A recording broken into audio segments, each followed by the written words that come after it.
Good morning, students. Today we will start the new chapter, the living organisms and their surroundings. Living organisms means living creatures. Surroundings means the area that is present around the living creatures. If you take any country, why to take any country? Let us take our country. In India or in the entire world, we can find different types of geographical regions with different climatic conditions. Example, from India itself. From India itself, you can find three different types of regions: cold regions, hot and dry regions, humid regions. Cold regions, let us take the examples: Himalayan mountains, Kashmir Valley, Leh Ladakh regions. All such regions are said to be cold regions. Hot and dry regions, Rajasthan, Thar desert is there, na? That area, right? And humid regions, most of the coastal regions. Coastal regions means the area that is at the beach side, okay, at the sea coast side.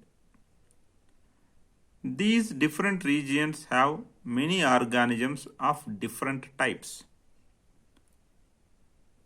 based on the climatic and environmental conditions of those regions.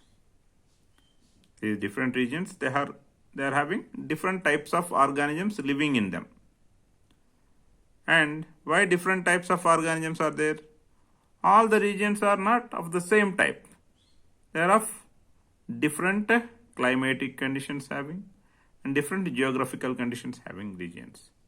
So, when climatic conditions and geographical conditions are different, definitely the organisms that live in those different climatic and geographical conditions having regions, they will be different. Let us see the different types of living organisms in the different regions. Himalayan mountains, you can find the trees like oaks, pines, deodar, and animals like snow leopards, etc. Rajasthan has camels, desert snakes, rats like animals, and cactus and dates like plants. Puri like coastal regions. Okay, they have Kajurina like plants and many crabs. Okay, like small animals and little larger animals also will be there. Like how the geographical regions are different in their environmental and climatic conditions, they have different types of plants and animals living in those regions. On the surface of the earth, there is no place without some or other living organisms. Means on the surface of the earth, at every place, some or other living organisms are there.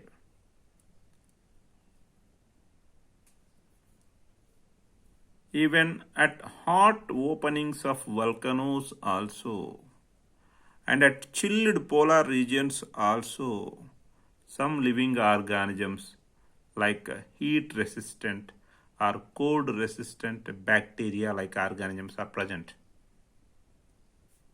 There is always a correlation between the organisms and the surroundings where they live. The organism cannot simply survive in any particular region. The organisms can live in one particular regions provided if that particular region is comfortable for its body conditions, for its living conditions. Different regions have different types of surroundings or environment. So, based on different types of surroundings or environment and climatic conditions, okay, there are different types of organisms in those different regions. If you take deserts, camels and rats are there because the body of the camel or the body of the desert rat, okay, it will feel comfortable. It can find the desert area comfortable for its living. Mountains, there are some mountain goats and yaks. These type of animals, they find the mountain regions comfortable for their living. Coastal regions, crabs like animals, they find the coastal regions, beachside areas, comfortable for their living. That's different types of animals where they find comfortable conditions, surroundings, there they live. So different regions are having different types of geographical conditions and climatic conditions. So there are different types of animals and plants living in those different regions. Like how different animals are there in different regions, there are even different types of plants in different regions. Remember, every time we are using the word organisms. Organisms means living creatures. Remember that one. So, based on different surroundings, there is always a large variety of animals and plants on this earth. The animals and plants have particular or specific body features which help them to live in particular types of surroundings. The animals and plants have particular or specific body features that help them to live in their specific surroundings. The presence of specific features or certain habits which enable the plant or animal to live in its surroundings is called adaptation. So, based on the specific features or habits that are possessed by the plants or animals, the plants or animals survive in a particular region. Having the specific features or habits which enable the plant or animal to live in its surroundings is called adaptation. So different animals are adapted to their surroundings in different ways. Different animals are adapted to their different surroundings in different ways. Let us take examples. In seas or oceans, plants and animals are surrounded by salty water. Right? Ocean water is salty. We all know it. So the animals and plants that live in that ocean, they are surrounded by what? Salty or saline water. So most of the organisms that live in ocean or sea are adapted to use dissolved oxygen and carbon dioxide.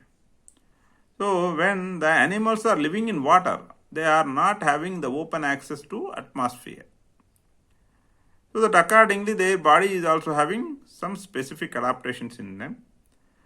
And with those specific adaptations, these animals and plants are able to use dissolved air because the air, the gases present in the air, they can get dissolved in the water. That dissolved gases will be utilized by the plants and animals that are living in the ocean. If you take the deserts, deserts are having very less water availability. So very little water is available in deserts and very hot in the daytime and very cold in the night time. These are the conditions in the desert. So desert animals and plants live on desert soil and they breathe air from their surroundings. So in the first case, we have discussed about the animals and plants that live in the water. We have taken ocean as an example. Second case, we are taking the plants and animals that are living on the land. We are taking desert as the example. And in the ocean, salty water is surrounding the plants and animals. Here, hot air, cold air. During the daytime, complete hot air. During the nighttime, complete cold air. Whatever it may be, desert animals and plants live on desert soil and they breathe air from the surroundings. And give the examples of animals that live in desert and sea and describe their adaptations. So, we are going to take two animals, one from each different geographical region, and we are going to explain their adaptations. Right. So, what is the question? Give examples of animals that live in desert and sea and describe their adaptations. We are not going to take all the animals. One representation we will take. So, if you take in desert, we are taking the animal camel. In sea, we are taking the animal fish. So, what are the adaptations present in camel and what are the adaptations present in fish? Let us see. Adaptations of camel. Camels have long legs and these long legs keep their bodies away from the heat of the sand. So, attached to the body only legs are present and these legs are long legs. Since the legs are very long, the body is kept distant from the heat of the sand. And camels excrete small amount of urine and they adjust out throughout dry dung. When small amount of urine is excreted by the camel, water loss is minimized. Instead of wet dung, when dung is adjusted out in dry condition, there also water loss is minimized. Why? In deserts, water is less available.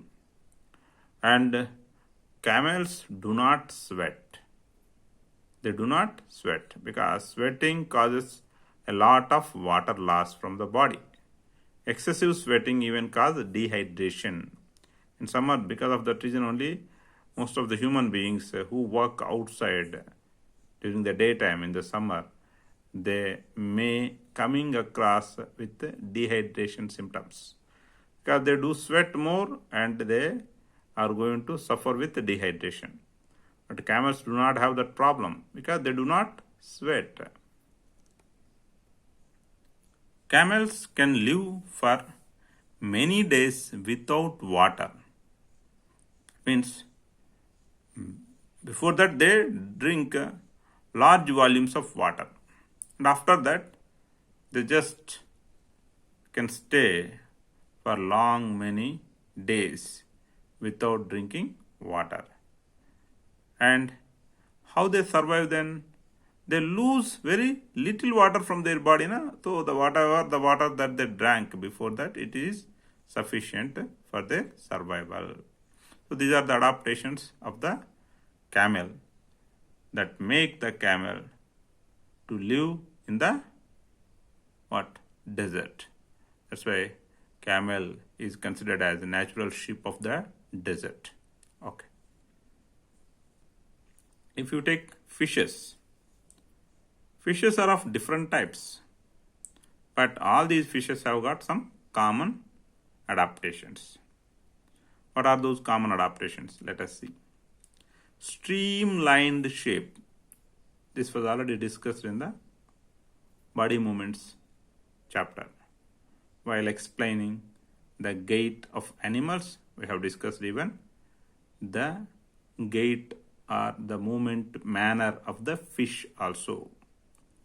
What is streamlined shape? Having pointed forward and backward ends and along wide middle area. So both front and back ends are tapered or pointed and the middle area of the body is wide. This type of shape is known as streamlined shape that makes the fish to move through the water easily. So streamlined shape helps the fishes to move inside the water easily.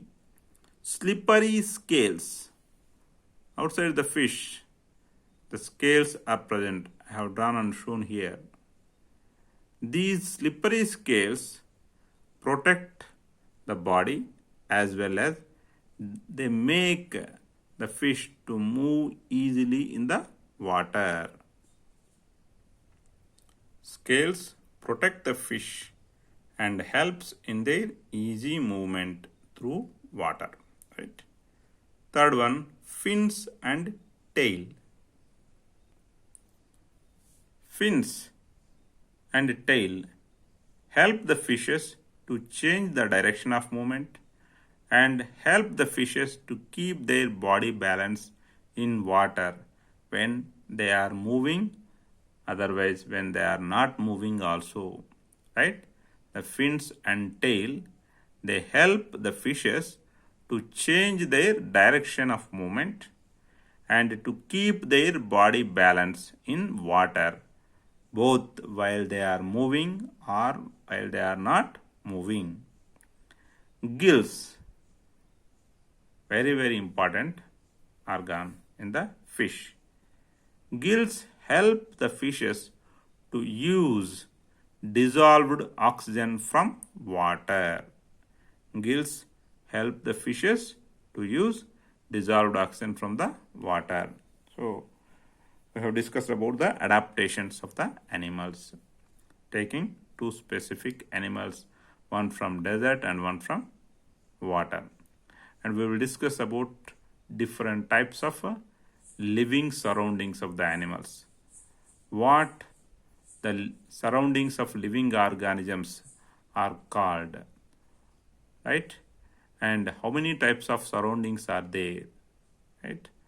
And based on that, what type of adaptations are there in those different surroundings, living animals. Okay, all those things we will discuss in the next class. Thank you.